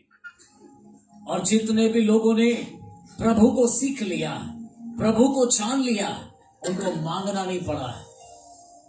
नहीं पड़ा, बल्कि उनके जीवनों में वो देख रहे हैं परमेश्वर कितना महान परमेश्वर है। आज सीखने की जब संगति हो, लोग कम दिखाई देते हैं। चंगाई की संगति हो, भीड़ दिखाई देती है। इससे फर्क आता है। ये सारे कौन लोग हैं? उड़ाव पुत्र। ये सारे कौन लोग हैं? उड़ाव पुत्र। उड़ाव पुत्रों को जरूरत है। उड़ाव पुत्र को ऐसी संगति की आवश्यकता। लेकिन जो व्यक्ति ने यीशु को सीखा, यीशु को जाना, वो यीशु मसीह को जीना पसंद करता है, उसके साथ चलना पसंद करता है। उसको मालूम है मैं अपना समय इसमें बर्बाद नहीं करूंगा, मेरी आशीष मेरा हक है, वो मेरा हो जाएगा। हालेलुया, वो मेरे लिए हो जाएगा। उसको हर दिन ये विश्वास है मेरे लिए हो जाएगा, मेरे लिए रास्ता खुल जाएगा। उसको हर दिन विश्वास है कि मेरे जीवन में अद्भुत काम हो जाएगा, क्योंकि वो मेरा खुदा। जब वचन कहता है मांगने से पहले, वो मेरे मन में आने से पहले उसको ये पता है कि मेरे मन में क्या चल रहा।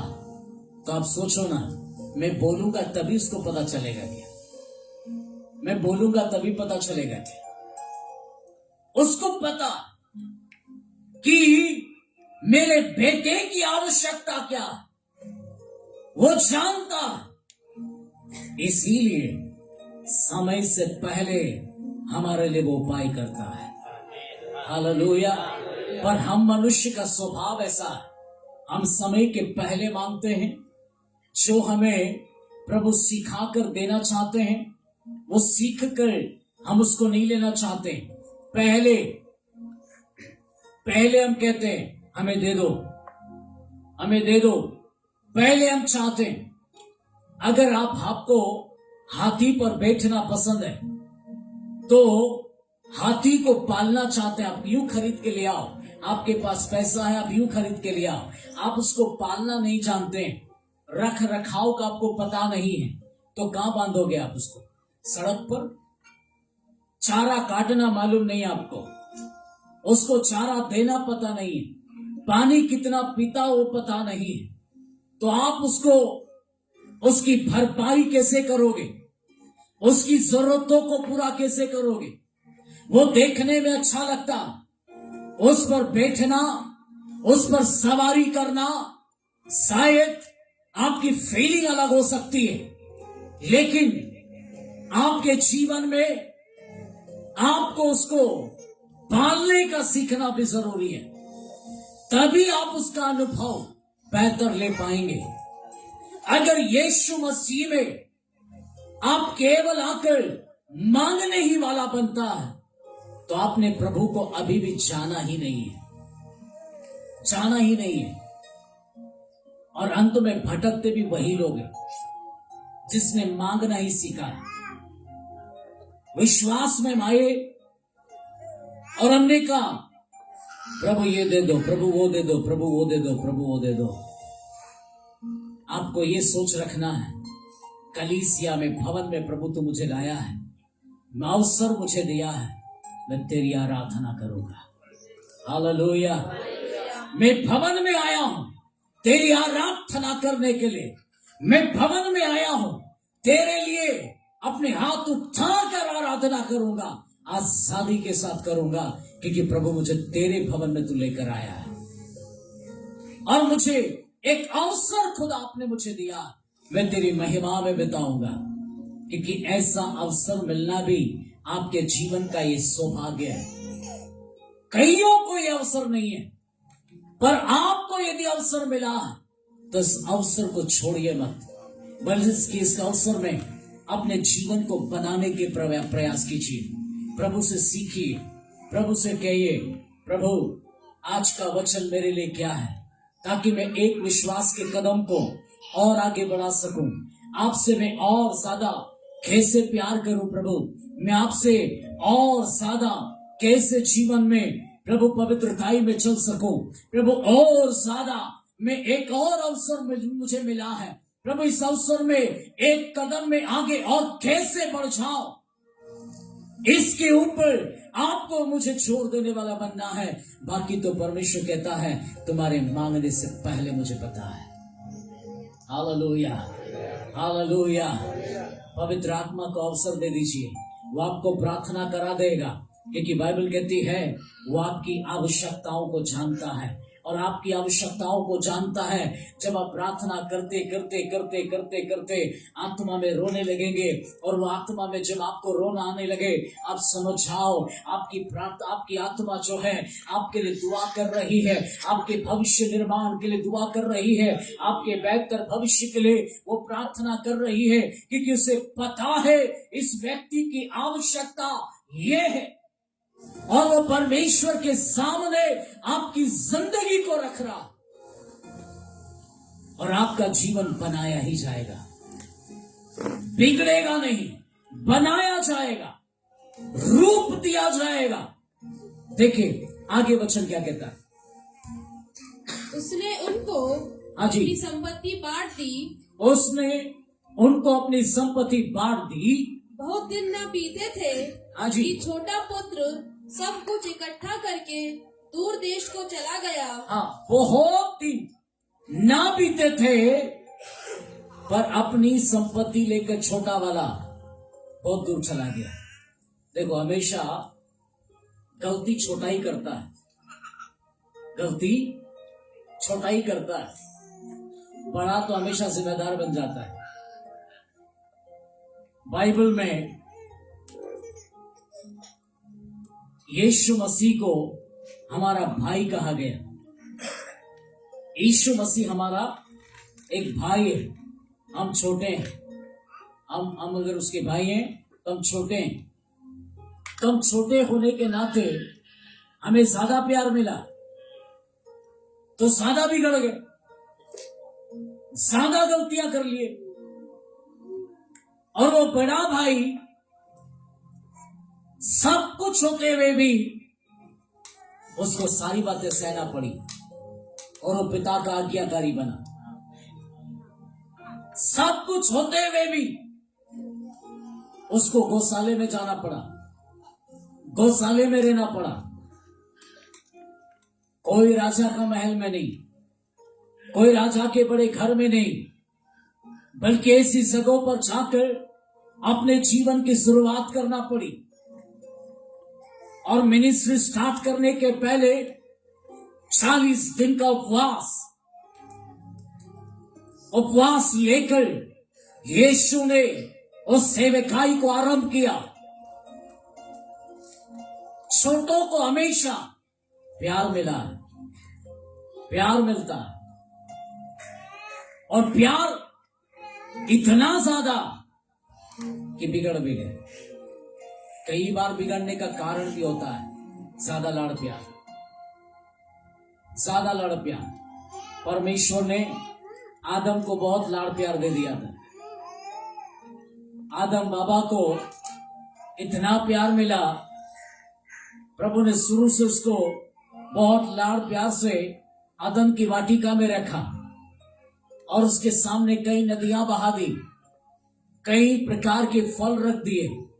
तू जो चाहे वो खा सकता है, आनंद ले सकता है, इंजॉय कर सकता है अपनी लाइफ में, तू जो चाहे वो अपने जीवन में कर सकता है।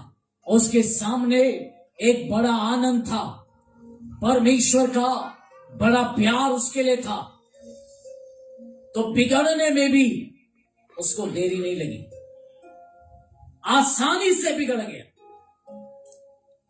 अगर उसको थोड़ा कठिनाई होता या कठिनाई से गुजरना होता, तो शायद वो अपने जीवन में परमेश्वर के उस प्यार को अनुभव करता और बेहतर तरीके से अपने जीवन को चलाने का प्रयास करता। पर आसानी से कोई चीज हो जाए ना, तो हमें वो बिगाड़ देती है, और समय के साथ यदि हमें वो मिले ना, तो बिगड़ता नहीं, व्यक्ति सुधरता है, क्योंकि वो इतनी आसानी से नहीं, कठिनाई से मिला है, कठिनाई से मिला है। उसके प्रति फिर आप जिम्मेदार बन जाते हो, और जिम्मेदारी के साथ आपका रोल उसके साथ होता है। यूं ही मिल जाए ना, उसकी कदर नहीं है, व्यक्ति और बिगड़ जाता है। इसलिए आप याद रखो, आपको प्रभु ने अवसर दिया है, और जब आपके जीवन में बड़ा काम खुदा ने किया है, तो आपको पता है मैं कहां था। जो बीमारी को हरा कर यीशु के पास आया हो, तो उसको पता है इस बीमारी के कारण मैं कितना भटका हुआ था। जिसने शराब में अपनी जिंदगी बर्बाद कर दी हो, और ऐसा व्यक्ति बर्बादी की हालात में प्रभु के पास आया हो, उसको पता है मेरी जिंदगी में मैं कितना बिगाड़ू था, कितना उछाड़ू था, और मेरी जिंदगी में खुदा ने एक अवसर दिया है ताकि मैं वापस से जीवन को बना सकूं। मैं इस समय को खोऊंगा नहीं, मैं इस अवसर को खोऊंगा नहीं, मैं खुदा की संगति को खोऊंगा नहीं, बल्कि संगति में बढ़कर अपने जीवन को बनाऊंगा, ताकि मैं मांगने वाला नहीं, बल्कि आज्ञा में चलने वाला, आशीषों में भरपूरी से जीने वाला बन जाऊंगा। Hallelujah, hallelujah. मैं मांग कर पाने वालों में से नहीं। खुदा जब मेरी जिंदगी में दे, तो मेरी जिंदगी में परमेश्वर जब वो उनको भी दे, तो मेरी जिंदगी में भी खुदा वो काम करे, वो मेरे जीवन में काम करे। तब देखिए, ये व्यक्ति दूर चला गया और संसार में अपनी धन संपत्ति को उड़ाना चाहता है। तो देखिए, पढ़िए आगे। हाँ, और वहाँ कुकर्म में अपनी संपत्ति उड़ा दी। हाँ, जब वह सब कुछ खर्च कर चुका, हाँ जी, तो उस देश में बड़ा अकाल पड़ा। सुनिए, अब इस देश में क्या पड़ गया है? ये अपना धन लेकर गया जरूर है, पर अपने धन की इसने रक्षा नहीं की, अपने धन को इसने संभाला नहीं, और उस देश में क्या पड़ गया है? अकाल। अकाल केवल रोटी का ही नहीं पड़ा,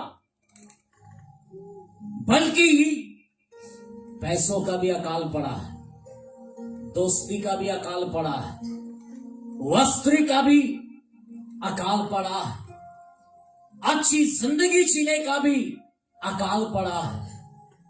और अकाल इसके जीवन में कई प्रकार से आ गया।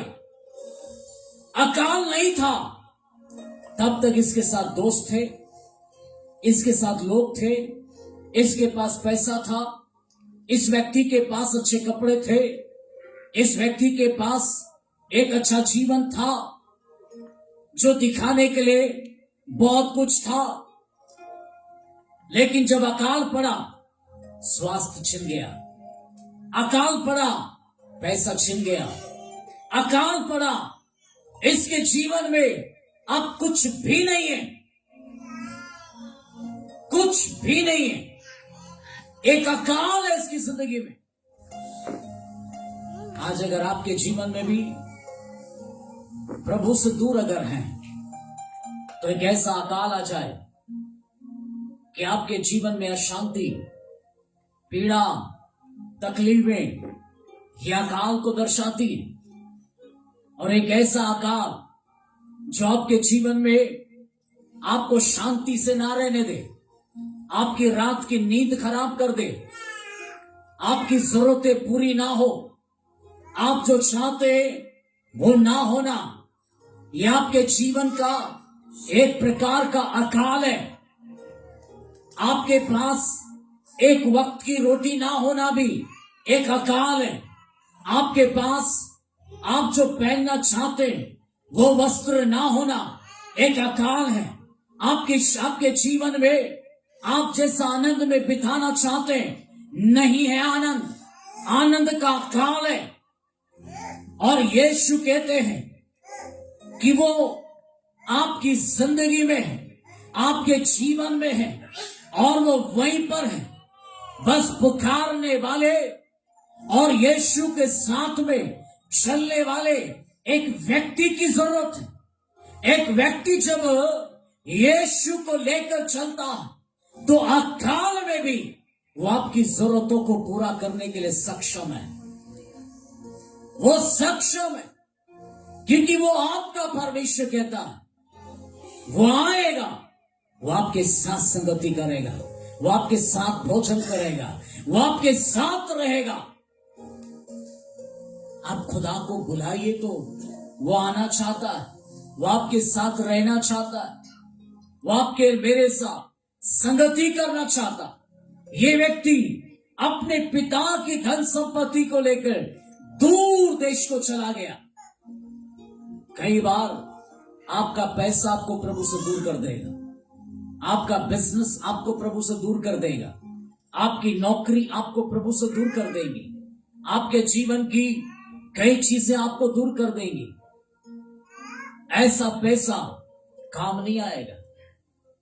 इस बंदे के पास सब कुछ था, सब कुछ था, पर एक दिन अकाल आ गया और ये बर्बाद हो गया। और खुदा के साथ जो चलते हैं ना, अकाल में भी जिएंगे। हालेलुया, अकाल में भी जिएंगे। बाइबल बताती है इसहाक जिस देश में रहता था उस देश में अकाल आया, और जब अकाल आया तब सारे लोग उस जगह को छोड़कर चले गए। जहां पर अकाल नहीं है, एक ऐसे देश में चले गए। लेकिन परमेश्वर यहोवा ने कहा इसहाक तू कहीं जाएगा नहीं, यही रहेगा, इसी अकाल के देश में रहेगा। उसको भी समझ में नहीं आया, मैं भूखा मर जाऊंगा, मेरा परिवार को कैसे चलाऊंगा, मेरे बच्चों को कैसे रखूंगा। उसके सामने भी एक चुनौती है, क्योंकि अकाल धर्मियों पर भी है, अधर्मियों पर भी है। अकाल पूरे देश के ऊपर है, और अकाल जब ऐसा आया तब इसहाक का जीवन एक खतरे में पड़ सकता है। पर उसको रुकने के लिए परमेश्वर ने कहा कि तू इसी देश में रुकेगा। और जब वो रुका, और बाइबल कहती है बंजर जगह में अकाल के समय में उसने जोता जोया, उसने जोत कर उसने गेहूं बोया। और जब गेहूं बोया, जब सारे लोग उस देश को, जगह को छोड़कर चले गए, और ये अकेला परमेश्वर को सीखने वाला, प्रभु को सुनने वाला, प्रभु के साथ चलने वाला, उस पर भरोसा करने वाला, ये वह खड़ा हो गया। अगर अकाल का जगह है तो खुदा ने यदि मुझे कहा है तो इस अकाल में भी मुझे वो मारेगा नहीं, बल्कि अकाल में भी मुझे वो जिंदा रखेगा। हालेलुया। और अकाल में भी मैं जीऊंगा और खुदा की महिमा करूंगा। उसने खुदा पर भरोसा करके और अकाल की जगह में ठहर गया, प्रभु की बात को माना, और प्रभु ने कहा गेहूं बो।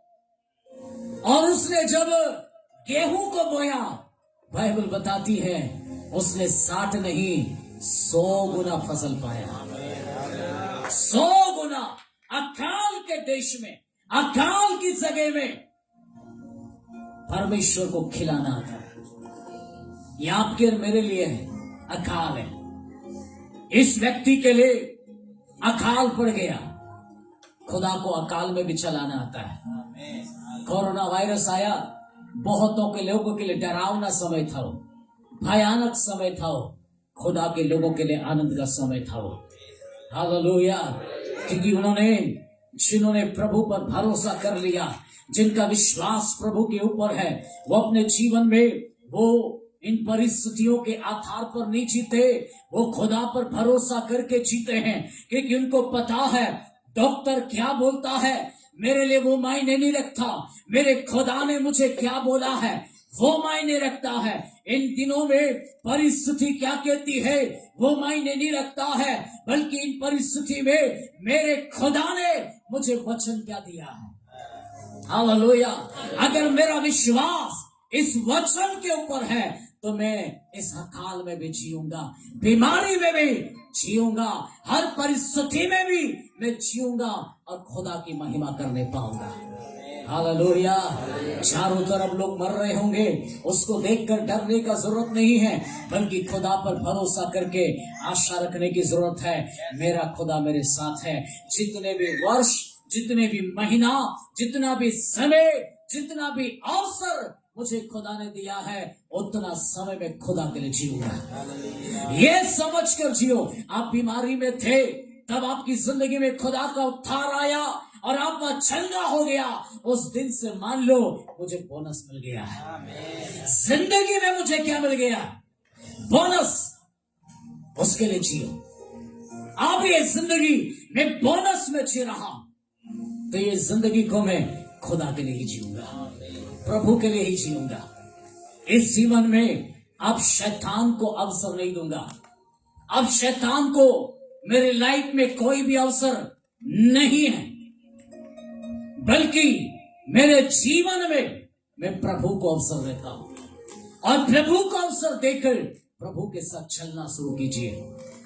आपके अकाल को बदलने की ताकत खुदा में है। उन परिस्थितियों को बदलने की ताकत आपके प्रभु में है और आपको 100 गुना उसी जगह में देने के लिए ताकत खुदा में है। हालेलुया।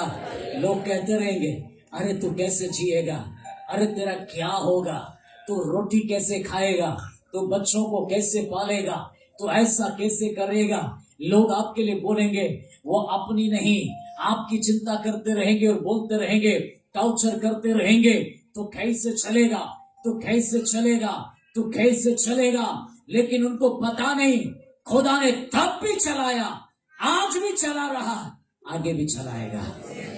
Hallelujah, hallelujah. बलवान को लोग कहते तू जिएगा कैसे, तू जी कैसे रहा है, तू चल कैसे रहा है। वो कहता मैं तब भी चल रहा हूं। हालेलुया। मैं तब भी जी रहा हूं। तो खुदा है जिसका जैसा विश्वास, उसके लिए वैसे ही खुदा काम कर रहा है। Hallelujah, hallelujah.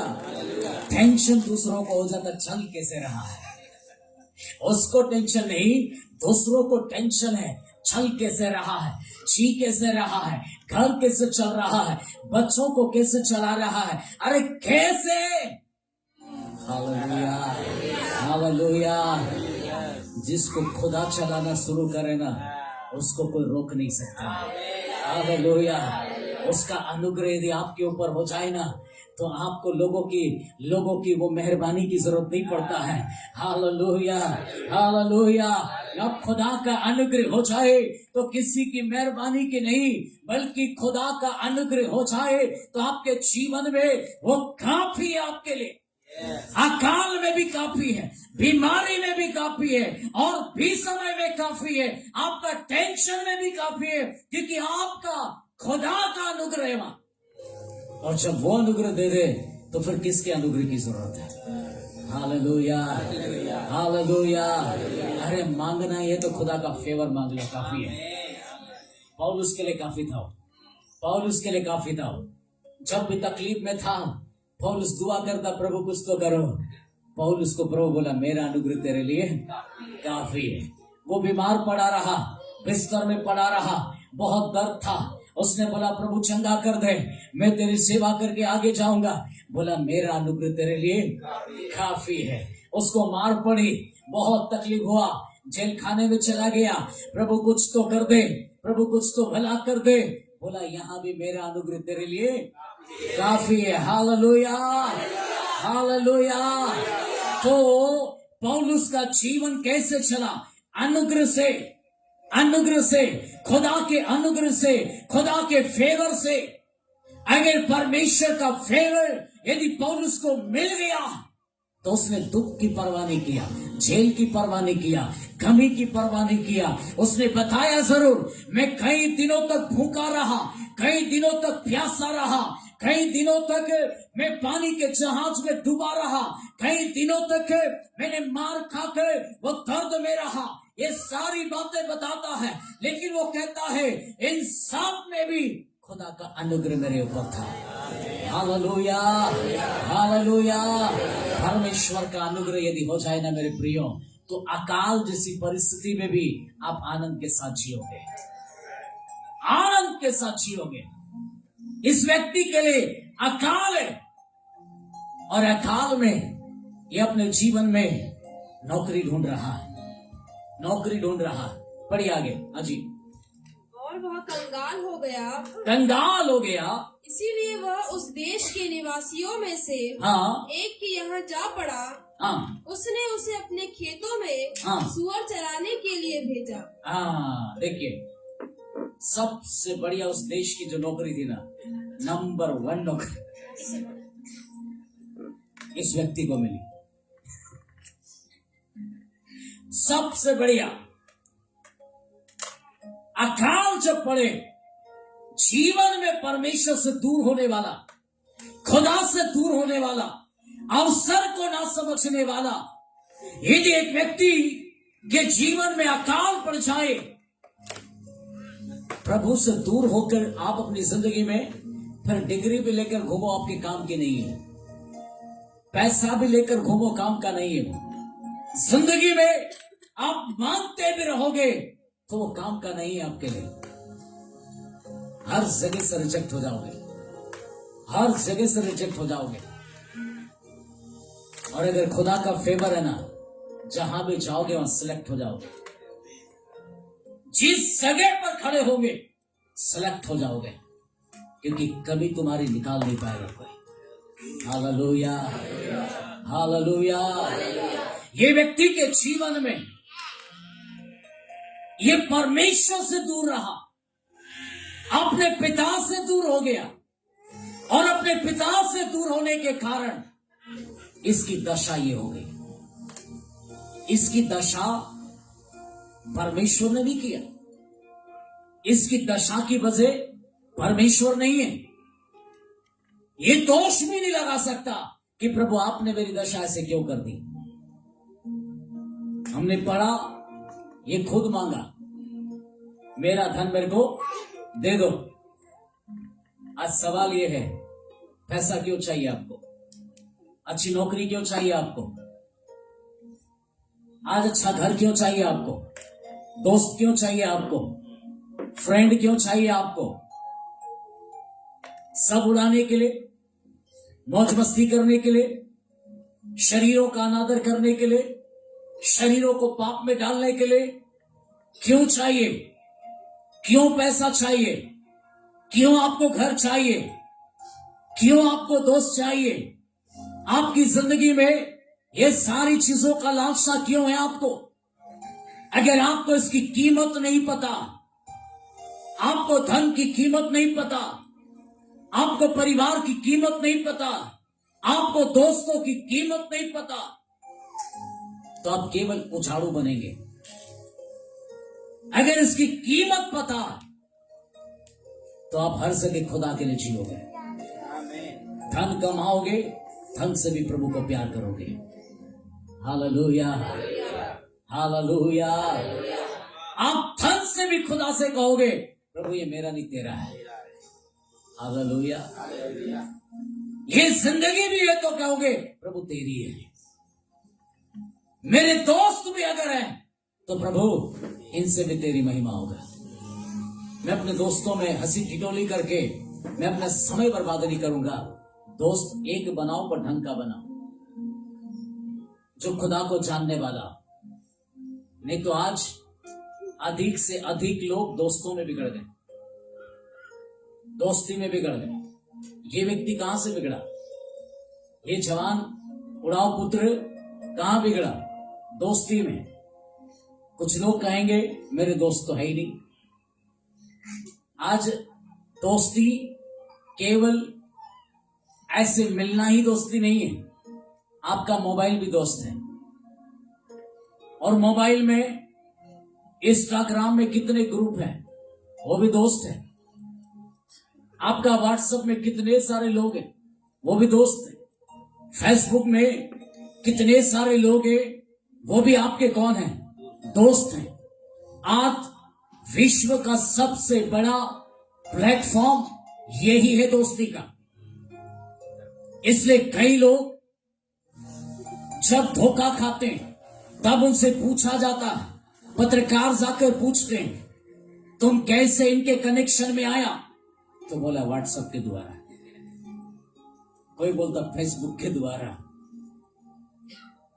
बस वो दोस्ती था, और इतनी दोस्ती में मां बाप को भूल गया, मां बाप की परवरिश को भूल गया, और वो परवरिश, वो प्यार, वो भूलकर फेसबुक वाले दोस्त के पीछे चले गए। और फेसबुक वाले दोस्त ने जब लात मारी तब समझ में आया ये तो प्यार नहीं धोखा था। मुझे लग रहा था बड़ा प्यार है, ये तो धोखा है। तब के तब मैं जीऊंगा नहीं, मर जाऊंगा, जबकि मां बाप भी है, भाई बहन भी, भरा पूरा परिवार है, तब भी क्या कह रहा है, मैं जीऊंगा नहीं, मैं मर जाऊंगा। तो जिंदगी किसने दी थी? वो फेसबुक ने, व्हाट्सएप ने, इंस्टाग्राम ने। आपको जिंदगी देने वाला कौन? आपका जीवन यदि ऐसी चीजों के कारण मर रहा है तो आप अपनी जिंदगी में खुदा को जाना ही नहीं है, प्रभु को आपने जाना ही नहीं है। अगर खुदा को जानता तो किसी व्यक्ति के लिए नहीं मरते, बल्कि उस जगह में भी आप खड़े होकर क्या कहोगे, मैं यहां पर भी खुदा के लिए जीऊंगा। शैतान ने मुझे नीचा गिराया है, पर फिर खड़ा हो जाऊंगा और चलना शुरू करूंगा। मैं फिर खड़ा होऊंगा और जीऊंगा, क्योंकि मेरी जिंदगी को बनाने वाला ये व्यक्ति नहीं, खुदा है। और अगर मेरा परमेश्वर ने मुझे बनाया है तो मैं धोखा खाकर भी जीऊंगा, क्योंकि मेरा प्रभु मुझसे प्यार करने वाला है। हालेलुया। तो इसके जीवन में दोस्ती बिगड़ने की वजह, आज कितने दोस्त लोगों ने अपने जीवन में दोस्तों से ठोकर खाया है, धोखा खाया है। ऐसा वैलेंटाइन डे मत मनाओ जिससे धोखा मिले, जिससे जिंदगी खराब हो जाए। ऐसा वैलेंटाइन डे मत मनाओ जो केवल आकर्षण का कारण हो। शादी करना ही है ना, तो माँ बाप से बोलो आपसे ज्यादा बेहतरीन हो जाएगा, आपने जो सोचा उससे भी बढ़िया हो जाएगा, उनसे बोलो। पर यूं दुनिया के चकाचौंध में जाकर, अभी वो बजरंगी लोग डंडा भी लेके घूम रहे, मैं बोलता अच्छा किया उन्होंने, कम से कम डंडा लेके घूमे तो गार्डन में दिखे नहीं।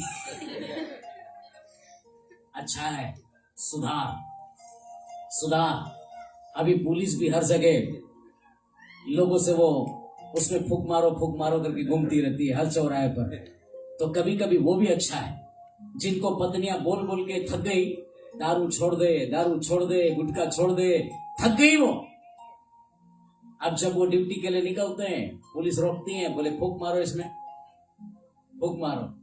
और जैसे ही फूक मारा तो चालान बना 10,000। अब 10,000, 200 रुपये का पिया, 10,000 का चालान।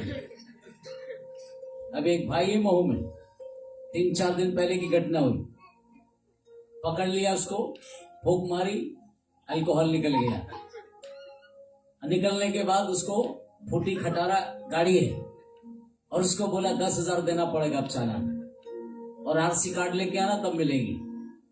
बट खटारा गाड़ी का आरसी कार्ड भी नहीं है। अब उसको चोरी का भी इल्जाम है और 10,000 भी जुर्माना भरना है उसको, ऊपर भी हो सकता बोला उन्होंने। अब ये टेंशन में है, गाड़ी मेरी है, सब कुछ मेरा है, उसके बाद भी कितना भर रहा है। वो बोलता अब दारू नहीं पीऊं। मैं बोला अच्छा किया। माँ बोल बोल के थक गई, पत्नी बोल बोल के थक गई, मत पी, तब भी पी रहा था। अब पुलिस ने जब फटका लगाया तो बोलता अब मेरा 10,000 चला गया। अब टेंशन आ गया उसको। कभी कभी वो भी अच्छा कर रहा है, वो बजरंगी भी अच्छा किया है, बहुत कभी कभी अच्छा हो जाता है। Hallelujah, hallelujah.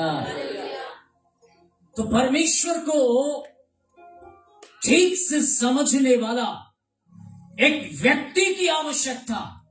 ये व्यक्ति धन लेकर दूर चला गया, अपने दोस्तों के बीच में गलत संगति करके उड़ाने के लिए।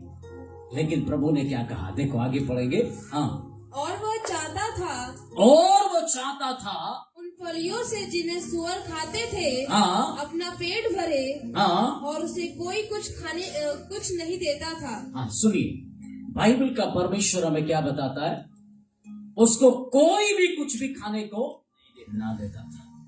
ये क्या है? उसकी संगति। क्या है ये? उसकी, देखो दूसरा खाना भी हो सकता था ना, लेकिन वही क्यों चाहिए? फली क्यों चाहिए? संगति किसकी कर रहा है? किसकी संगति कर रहा है? सुअर की। सुअर की संगति करके आप सोचो मैं एप्पल खा लूं, खाएंगे आप? सुअर की संगति करके आप सोचो मैं एप्पल खाओ, हो नहीं सकता भैया। जो सुअर खाता था वही ये क्या करता था? खाता था। अगर आपको यीशु में जीना है तो आपकी जो बुरी संगति है ना, उसको पहले छोड़ दो, पहली फुर्सत में छोड़ दो, पहली फुर्सत में छोड़ दो।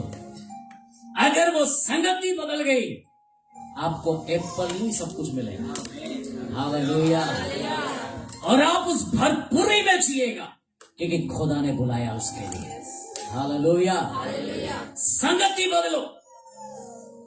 अगर संगति नहीं बदली तो एक दिन वही दोस्त आपको वापस ले जाएगा और वहीं गड्ढे में रखेगा, बोला इधर आ, बता जा रहा है। हालेलुया। यीशु के पास आइए, प्रार्थना करेंगे। प्रभु हम आपको धन्यवाद देते हैं, प्रभु आपके वचन के लिए। प्रभु आपने हमें अवसर दिया है, इस अवसर में खुदा हम आपके राज्य में जिए और आपकी महिमा करें, ऐसा मौका हमें दे खुदा। आगे के समय को हम आपके हाथ में सौंपते हैं, यीशु के नाम में मांगते हैं, आमीन। हम सब खड़े हो जाएंगे और हम अपनी भेंटों को देकर प्रभु को आदर करेंगे। जो भी गीत गाने वाले हैं जल्दी आ जाइए, अब समय हो गया।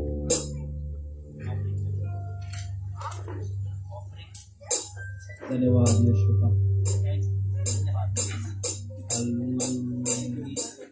यीशु की नजरों में मैं हूँ अनमोल, ऐसा वैसा मैं नहीं मेरा बड़ा मोल। यीशु की नजरों में मैं हूँ अनमोल, ऐसा वैसा मैं नहीं मेरा बड़ा मोल। हाले हाले हालेलुया, हाले हाले हालेलुया, हाले हाले हालेलुया, हाले हाले हालेलुया।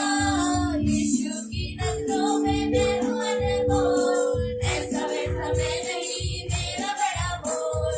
यीशु की नजरों में मैं हूँ अनमोल, ऐसा वैसा मैं नहीं मेरा बड़ा मोल। उसकी